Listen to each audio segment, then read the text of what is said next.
punishing the break underneath her around the front of she doesn't go top five. Cordova goes second place with an 11.057. 2 100s out. Wow. Well, she'll be happy with that. The top 12 left. We've only got 1 woman left. The legend out of Germany. A world champion. This is Christina Vogel.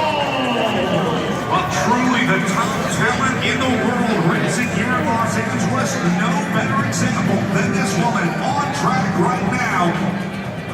Multiple-time world champion representing Germany. On to the home stretch. This is Christina Vogel. And grab a hold of something right now. There's a hurricane of pain bearing down on Los Angeles here with Vogel. Save the best for last. We'll see.